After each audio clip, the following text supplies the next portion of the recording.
क्या कहना चाहोगे आप यकीन 2.0 के अपकमिंग बच्चों से? Sir to be very honest मैं कुछ नहीं कहना चाहूंगा। हम लोग अगले नीट एग्जाम के दिन हमारी कलम कहेगी और बच्चे खुद कहेंगे जो उन्हें कहना होगा। हर बार की तरह इस बार भी जो पढ़ाया था उसी से कंटेंट आया था सर, लेकिन एक चीज जिस पे मैं काम करना चाहूंगा वो ये है कि बच्चे कम टाइम में एक्यूरेटली कैसे सवालों का जवाब दे पाए। अगर वो चीज बच्चों ने इस बार साथ लेके क्रैक कर ली तो कोई भी दुनिया की ताकत हमें रोक नहीं सकती इस एग्जामिनेशन को फोड़ने से। अगली बार बाकायदा बैठेंगे, क्रैक करेंगे और बहुत मजेदार पार्टी कर रहे होंगे। और पार्टी तो सर इस बार भी होगी, कट ऑफ थोड़ी डाउन है लेकिन पार्टी इस बार भी होगी। बच्चा तो उतना ही सिलेक्ट होगा, बच्चा उतना ही सिलेक्ट होगा, इस बार उतना ही रिजल्ट आएंगे। लेकिन अगली बार आप थोड़ा खुश रहोगे, इस बार आप थोड़े टेंशन में हो क्योंकि थोड़ा सा पैटर्न चेंज हुआ है, लेकिन अगली बार वो टेंशन भी हम खत्म कर देंगे। चाहे कैसा भी पैटर्न हो, हम लोग हर तरीके से अपने आप को तैयार रखेंगे और वर्स्ट केस सिनेरियो के लिए हम लोग तैयारी करेंगे। बिकॉज ऐसा कहा जाता है sir, if we will sweat more during the practice then we will bleed less in war. So ultimately इस बार तैयारी इतनी खतरनाक होगी कि कैसा भी पेपर आ जाए हम उसको आराम से निकाल ले जाएंगे। और जो चेंजेस है कंटेंट में वो आपको बकायदा बैच के अंदर दिखाई देंगे। आपको थोड़ा संयम बरकरार रखना पड़ेगा। आपको स्टार्टिंग के 4-5 लेक्चर्स टीचर्स को देने होंगे जिससे आपकी सिनर्जी उनके साथ। काफी कुछ चीजें चेंज की है, इंप्रूव की है, बैच के अंदर बहुत सी चीजें बढ़ाई है और वो आपको हम लोग दिखाने वाले हैं कि कैसे हम लोग एक अनप्रेडिक्टेबल पेपर की तैयारी इस साल करेंगे और पूरी टीम वो करेगी।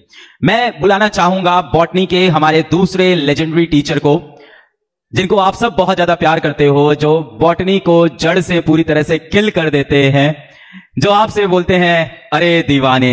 तो I want to welcome one of the superstar of botany of this country, Rupesh sir. सलाम रॉकी भाई। Thank you sir, thank you. क्या बोलना चाहोगे सर बच्चों को? यकीन 2.0 भारत का सबसे ज्यादा रिजल्ट देने वाला बैच आप पढ़ाने जा रहे हो फिर से। सर इंडिया का सबसे बड़ा बैच है, सबसे ज्यादा रिजल्ट यहां से आते हैं और जिन्होंने भी इस साल मेरे साथ यकीन 2.0 में पढ़ा था उन सबको मालूम है कि किस लेवल के मैंने उनको एनसीईआरटी बेस्ड क्वेश्चन कराए हैं, एनसीईआरटी बूस्टर के टाइप के क्वेश्चन कराए हैं।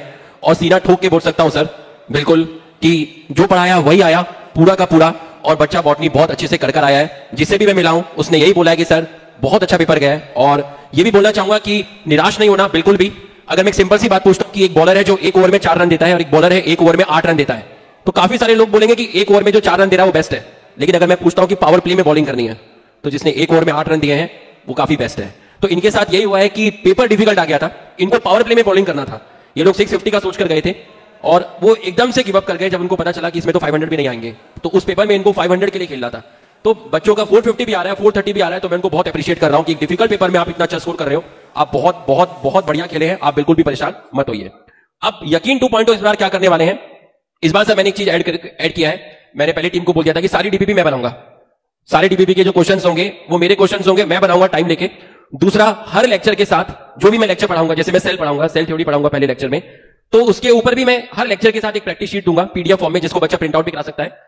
तो उसमें जैसे मुझे कोई टॉपिक पढ़ाना है तो उसके ऊपर based top assertion reason 2, match the following, statement type के नॉर्मल ऑब्जेक्टिव क्वेश्चंस, और जो इस बार इंग्लिश वाले जो जंबल वर्ड्स आए थे अरेंज करना। तो मतलब हिला देंगे सर, मतलब फाड़ देंगे सर, फाड़ देंगे सर, पूरी तरह से हिला देंगे, फाड़ देंगे और सबसे ज्यादा सिलेक्शन लेके आएंगे। Yes, thank you so much sir. हम लोग अभी फिर मिलेंगे, अभी और बातें करेंगे।